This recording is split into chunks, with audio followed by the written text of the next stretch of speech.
Assalamualaikum warahmatullahi wabarakatuh. Perkenalkan, nama saya Lutfia Firdausia Ersa dari kelas KPIC, dan kali ini saya akan menjelaskan mengenai penerbitan buku dan juga penerbitan pers. Berikut penjelasannya. Nah, untuk penjelasan pertama yaitu mengenai pengertian penerbitan. Jadi, penerbitan adalah sebuah kegiatan membuat dan juga mendistribusikan suatu informasi yang biasanya dilakukan oleh industri yang berkonsentrasi dalam memproduksi dan juga memperbanyak informasi dan literatur agar dapat dinikmati oleh publik atau masyarakat. Nah, karena ini penerbitan buku, jadi orang-orang yang biasanya melakukan penerbitan biasanya disebut dengan penerbit.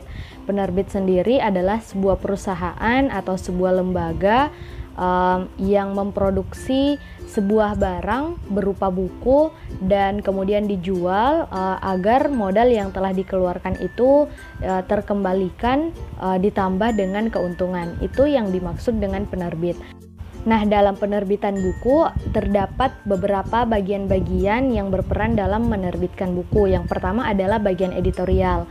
Bagian editorial sendiri terbagi lagi menjadi 3. Yang pertama adalah mendapatkan dan mempertimbangkan buku, di mana di sini penerbit mendapatkan naskah mentah dari pengarang atau penulis atau juga penerjemah untuk diterbitkan menjadi sebuah buku. Di sini juga penerbit seperti mengidentifikasi kenapa naskah ini layak untuk dibukukan, apakah punya kelebihan dari segi substansi ataukah dari segi penyajiannya, apa kelebihan-kelebihannya dan juga kekurangan-kekurangannya. Lalu apakah naskah seperti ini sudah ada sebelumnya diterbitkan? Kalau ada, apakah memang perlu diterbitkan untuk yang barunya, ataukah apa kelebihan dari naskah sebelumnya, dan apakah dia memiliki nilai jual ataukah wujud tampilan bukunya ini nantinya akan seperti apa. Nah, itu masuk di poin mendapatkan dan juga mempertimbangkan naskah. Nah, yang kedua adalah perjanjian penerbitan.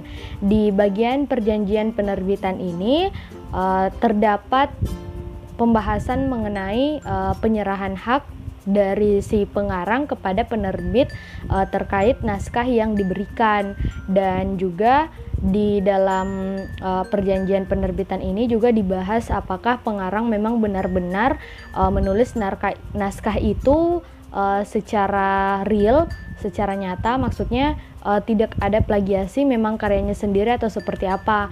Dan juga akan dibahas hak dan kewajiban dari si pengarang atau penulis bersama dengan penerbit nantinya jika bukunya ini sudah akan dibukukan, seperti itu. Nah, di perjanjian penerbitan ini juga dibahas tentang imbalan atau yang biasa dikenal dengan royalti. Royalti bagi pengarang pada saat buku itu terjual nanti berapa persen atau seberapa banyak, ataukah juga penerbit ingin memberi terlebih dahulu imbalan kepada si pengarang atau si penulis naskah ini, lalu nanti hasil penjualan bukunya itu memang pure untuk si penerbit, seperti itu. Di sini semua diatur segala rupa bentuk perjanjian dan deal to dealnya seperti apa, karena penting sekali agar tidak terjadi hal-hal yang tidak diinginkan ke depannya mengenai naskah yang telah dibuat, seperti itu. Nah, poin ketiga adalah pengolahan naskah. Pengolahan naskah di sini sering disebut dengan tahap editing atau tahap penyuntingan, di mana naskah tidak serta-merta langsung diterbitkan oleh penerbit, tetapi diedit dulu.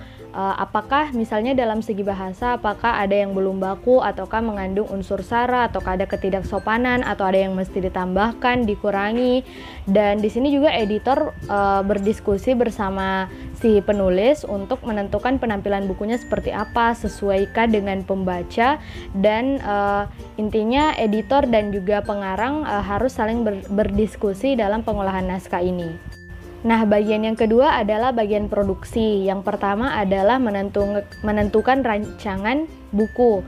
Menentukan rancangan buku di sini di mana kita menentukan huruf yang ingin digunakan, fontnya seperti apa, ukurannya seperti apa, jilidnya bagaimana, covernya bagaimana, ilustrasinya, desainnya, intinya semua dirancang sedemikian rupa, ingin menggunakan kertas apa, berapa halaman dan sebagainya, intinya dirancang sedemikian rupa.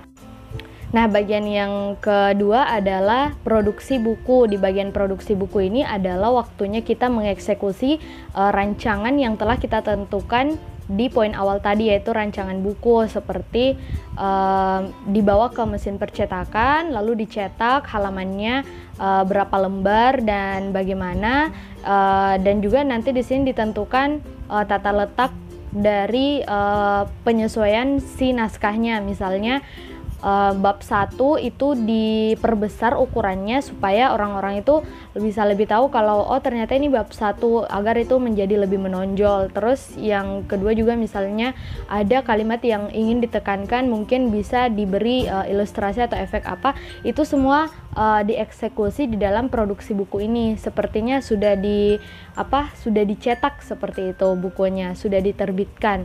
Nah, terus di bagian produksi buku ini juga terdapat biasanya pencetakan bukunya, pencetakan naskahnya itu sekitar 4 halaman ataukah 8 halaman atau bahkan 16 halaman, tergantung dari si penerbitnya, seperti itu.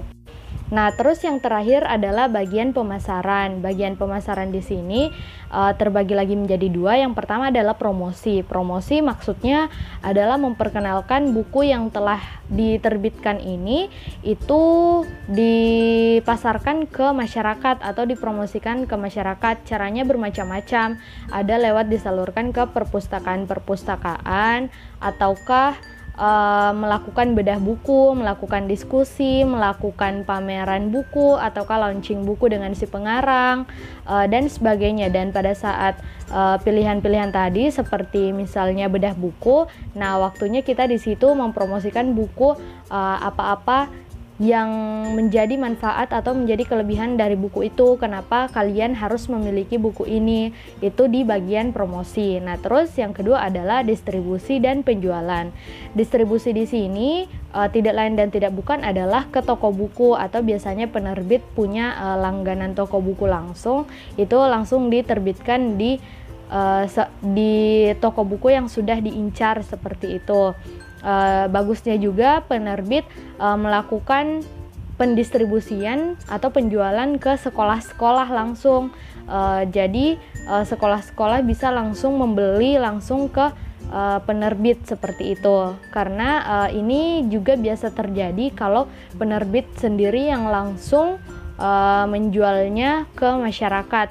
Dengan cara itu tadi mungkin bisa disalurkan ke sekolah-sekolah atau ke toko-toko buku, seperti itu. Nah, bagian yang terakhir dalam penerbitan buku adalah kerjasama antar bagian. Di ketiga bagian yang telah disebutkan tadi seperti editorial dan juga produksi dan juga pemasaran, itu semuanya harus saling berkomunikasi sesering mungkin, atau bisa menjalin silaturahmi sedekat mungkin, agar semuanya itu menjadi satu padu. Soalnya bagian editorial itu harus mengetahui pemaparan dari bagian pemasaran. Misalnya masyarakat sekarang sukanya buku apa sih, dan bagaimana masyarakat dalam membeli buku-buku kalau bukunya itu diterbitkan yang seperti ini dan sebagainya, seperti itu. Intinya harus komunikasi antar satu sama lain dari ketiga bagian tersebut, agar penerbitan buku itu memang tepat adanya dan bisa laku di pangsa pasar yang telah ditentukan oleh si penerbit, seperti itu. Nah, pembahasan yang kedua adalah penerbitan pers. Memang penerbitan sangat identik dengan buku, majalah, atau tabloid dan sebagainya, tetapi seiring berjalannya waktu maka muncullah yang dinamakan dengan media pers online atau media online pers. Portal-portal berita online itu sangat ramai pada saat ini, dan yang namanya pemberitaan itu biasanya identik dengan jurnalistik. Jurnalistik itu apa? Adalah suatu aktivitas mencari, juga mengumpulkan, bahkan menulis dan menerbitkan sebuah berita. Makanya ini masuk dalam penerbitan pers. Nah, di dalam jurnalistik atau di dalam penerbitan pers ini terdapat 4 tahap kalau kita ingin menerbitkan suatu berita. Tahap yang pertama adalah news planning. News planning ini biasanya dilakukan dengan cara mengadakan rapat redaksi yang dipimpin oleh pimpinan redaksi dan menentukan menentukan informasi apa ataukah tema apa yang akan disajikan ke masyarakat dengan cara melihat informasi-informasi yang ada, menentukan visi misi dari informasi tersebut kalau disiarkan, dan juga nilai beritanya, kode etik jurnalistiknya, dan sebagainya. Itu di bagian news planning. Dan yang kedua adalah news hunting. News hunting di mana di news planning tadi sudah ditentukan reporter yang akan meliput misalnya. Nah, di news hunting ini reporter datang ke tempat kejadian peristiwa untuk meliput informasi yang telah ditentukan oleh pimpinan redaksi, dan di sanalah dikumpulkan informasi-informasi dari berbagai wawancara ataupun membaca referensi ataupun melakukan riset kecil-kecilan seperti itu di news hunting. Nah, terus yang ketiga adalah news writing. News writing di sini setelah reporter melakukan peliputan, maka ditulislah naskah sesuai dengan apa yang diplanningkan sebelumnya, ditulislah naskah beritanya.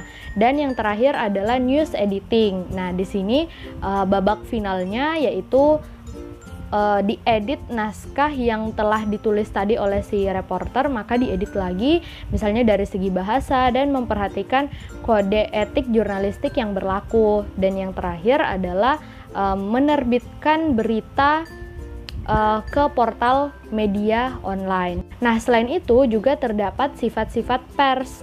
Sifat-sifat pers di sini ternyata mengikuti sistem yang dianut oleh sebuah negara.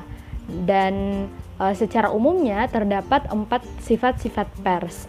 Yang pertama adalah pers liberal. Pers liberal ini dia bertujuan untuk mengawasi atau mengoreksi kinerja dari suatu penguasa atau dari suatu pemerintahan. Nah, walaupun pers liberal atau yang bebas ini memang sebebas-bebasnya, tetapi tetap harus memperhatikan kode etik jurnalistik, misalnya tidak mengandung sara atau tidak menyinggung sara atau tidak mengandung unsur pornografi dan sebagainya, meskipun mereka adalah pers liberal. Pers liberal ini biasanya ada di Amerika Serikat. Terus yang kedua adalah pers komunis. Pers komunis berperan sebagai pers yang mau tidak mau itu harus menjadi pengusung dari partai atau penguasa yang ingin maju ke pemerintahan atau yang sedang ada di pemerintahan. Intinya pers itu disetir oleh partai yang sedang berkuasa atau yang berwenang pada saat itu secara mau tidak mau. Dan ini biasanya terjadi di Cina ataupun di Rusia ataupun di Korea Utara. Itu adalah pers komunis. Dan pers komunis juga biasa dikenal dengan totaliter Soviet atau teori pers Uni Soviet. Nah, yang ketiga adalah pers otoriter. Pers otoriter di sini berperan sebagai pers yang mendukung atau membantu politik pemerintah untuk mengabdi pada negara. Dan ini berlaku di Jerman pada masa Adolf Hitler. Di sana terdapat pers otoriter yang mendukung bahkan membantu politik pemerintah yang sedang berkuasa untuk mengabdi pada negara. Dan yang terakhir adalah pers bebas dan bertanggung jawab. Pers bebas dan bertanggung jawab di sini berperan sebagai forum yang menampung semua informasi-informasi atau kebijakan-kebijakan yang ada, kemudian dimusyawarahkan kepada masyarakat untuk mengetahui apa yang diinginkan masyarakat. Jadi pers bebas dan tanggung jawab sosial ini berlaku katanya di Indonesia, yang dimana apa-apa semua dimusyawarahkan atau dibuka forum untuk melihat bagaimana kebijakan pemerintah. Katanya ini berlaku di Indonesia, tetapi menurut saya itu belum berlaku seperti yang kita lihat pada hari ini. Tidak sedikit pers ada yang lebih memihak ke pemerintah kah atau ke yang lainnya seperti itu. Baik teman-teman, itu saja yang dapat saya sampaikan. Semoga ilmu yang tadi itu dapat bermanfaat untuk kita semua, dan mohon maaf atas segala salah-salah kata atau salah-salah informasi. Semoga teman-teman semua dapat merasakan manfaat apa yang sudah saya share. Terima kasih. Wassalamualaikum warahmatullahi wabarakatuh.